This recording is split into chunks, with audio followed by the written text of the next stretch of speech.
Sterlite ஆலை திறப்பதை எதிர்த்து supreme கோர்ட்டில் தமிழக அரசு மேல்முறையீடு செய்துள்ளது.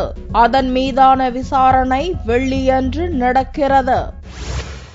தூத்துக்குடி ஸ்டெர்லைட் தாமிர உருக்காலையில் கடந்த மார்ச் 23ஆம் தேதியன்று சல்பர் டை ஆக்சைடு எனும் நச்சு வாயு வெளியேறியதாக புகார் எழுந்தது. மார்ச் 30ஆம் தேதியன்று ஆலையை மூடி தமிழ்நாடு மாசு கட்டுப்பாட்டு வாரியம் நடவடிக்கை எடுத்தது. அதை எதிர்த்து தேசிய பசுமை தீர்ப்பாயத்தில் ஸ்டெர்லைட் ஆலை நிர்வாகம் வழக்கு தொடர்ந்தது. வழக்கை விசாரித்த பசுமை தீர்ப்பாய பெஞ்ச் கடந்த 31ஆம் தேதி தீர்ப்பளித்தது. முன்னெச்சரிக்கை நடவடிக்கையாக ஆலை மூடப்பட்டதாக மாநில மாசு கட்டுப்பாட்டு வாரியம் கூறுவதை ஏற்க முடியாது என்றும், ஆலையிலிருந்து அளவுக்கு அதிகமான வாயு வெளியேறியதற்கான புள்ளி விவரங்களை மாசு கட்டுப்பாட்டு வாரியம் தாக்கல் செய்யவில்லை என்றும் கூறிய பசுமை தீர்ப்பாயம் 4 கொண்ட வல்லுநர் குழுவின் மேற்பார்வையில் ஸ்டெர்லைட் ஆலையை திறக்க உத்தரவிட்டது. பசுமை தீர்ப்பாயத்தின் இந்த உத்தரவை எதிர்த்து தமிழக அரசின் சார்பில் மாசு கட்டுப்பாட்டு வாரியம் உச்சநீதிமன்றத்தில் அப்பீல் மனு தாக்கல் செய்துள்ளது. உச்சநீதிமன்றத்தின் விடுமுறை கால பெஞ்ச் அப்பீல் மனுவை வெள்ளியன்று விசாரிக்கும் என்று